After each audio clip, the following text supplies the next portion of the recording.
बिस्मिल्लाहिर्रहमानिर्रहीम। अस्सलाम वालेकुम everyone. My name is Hadiqa Saleem and welcome back to my channel. इंशाअल्लाह आज इल्मुस सर्फ़ की क्लास नंबर 2 इल्मुस सर्फ़ आखिरैन की पढ़ेंगे। तो फ़ायदा उला से स्टार्ट करते हैं। फ़ायदा उला अरबी ज़ुबान में हर्फ़ इल्लत को सक़ील कहते हैं। जैसे अक़ूलु बनिस्बत कुल के सक़ील है, इसीलिए कभी इसको गिरा देते हैं, कभी बदल देते हैं, कभी साकिन करते हैं। सबसे ज़्यादा सक़ील वाव है, उसके बाद या और उसके बाद अलिफ़।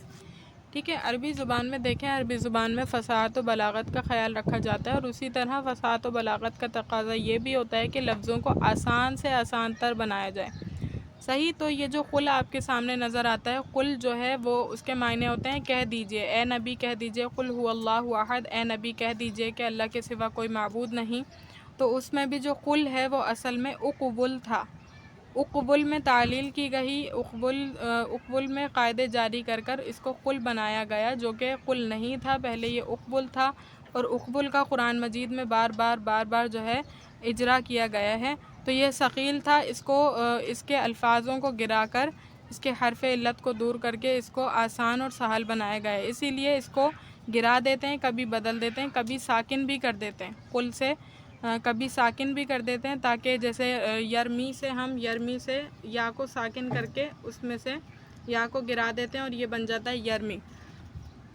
तो ये अरबी ज़ुबान में सबसे ज़्यादा जो मुश्किल और सक़ील लफ्ज़ होता है वो वाव होता है, उसके बाद या होता है और उसके बाद अलिफ़ होता है। उसके बाद अलिफ़ और हमज़ा में फ़र्क है कि अलिफ़ हमेशा साकिन होता है और इसके पढ़ने में ज़बान को झटका नहीं देना पड़ता। अलिफ़ नरमी से अदा हो जाता है, जबकि हमज़ा को पढ़ने में, जैसे क़ायदे में भी पढ़ा है कि बा अलिफ़ ज़बर बा, यह आसानी से अदा हो जाता है। लेकिन अगर झटके वाला हो तो वो मुश्किल से अदा होता है। ठीक है। युमिनूना जैसे हम पढ़ते हैं तो युमिनूना में हमें झटका देना पड़ता है, क्योंकि वहाँ पर हमज़ा होता है, जबकि अलिफ़ की अदायगी में हमें झटका नहीं देना पड़ता, बल्कि नहायत सहूलत से अदा हो जाता है। और जो सिर्फ़ अलिफ़ की सूरत में मुतहर्रिक हो या साकिन हो और ज़बान को झटका देकर पढ़ा जाए वो हमज़ा है। जैसे अमरा सअला क़रअ रअसुन बुअसुन ज़िबुन। ठीक है। जो अलिफ़ ही की सूरत में लिखा हो लेकिन वो साकिन हो या ज़बान को झटका देकर पढ़ जाए। ठीक है। मुतहर्रिक अलिफ़, जो मुतहर्रिक यानी अलिफ़ के अगर ऊपर कोई हरकत हो, हम उसको अलिफ़ नहीं कहते बल्कि हमज़ा कहते हैं।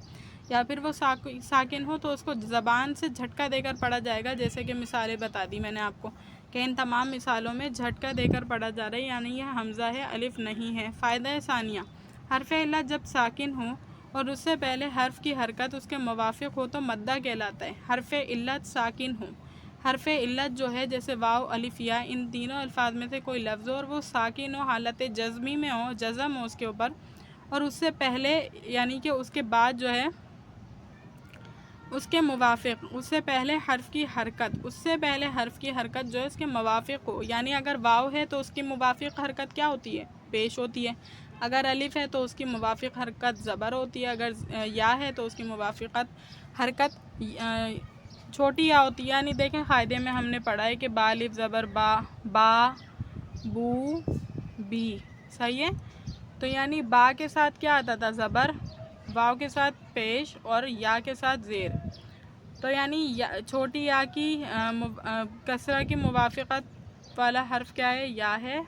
ज़म्मा की मुवाफ़िक़त वाला वाव है और फ़तहा की मुवाफ़िक़त वाला अलिफ़ है। ठीक है। ये बात समझाना चाह रहे हैं। जैसे तो ये मद्दा कहलाता है। अगर मुवाफ़िक़ हर्फ़ हो तो वो मद्दा कहलाता है। जैसे यक़ूलू में देखें तो वाव है और उससे पहले ज़म्मा है। यबीउ में या है और उससे पहले कसरा है, जैसे बी में है।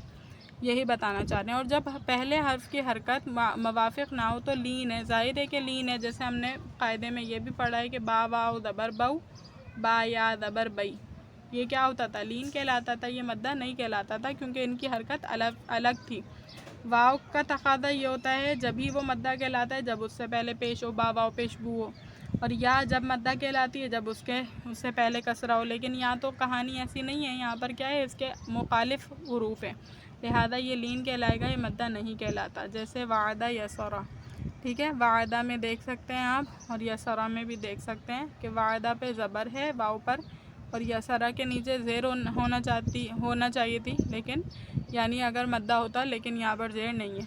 मद्दा कहने की वजह यह है कि मद्दुन के मायने खींचना और दराज़ करना, और ये हुरूफ हरकत को खींचने और दराज़ करने से पैदा होते हैं, जैसे कि मालूम हुआ।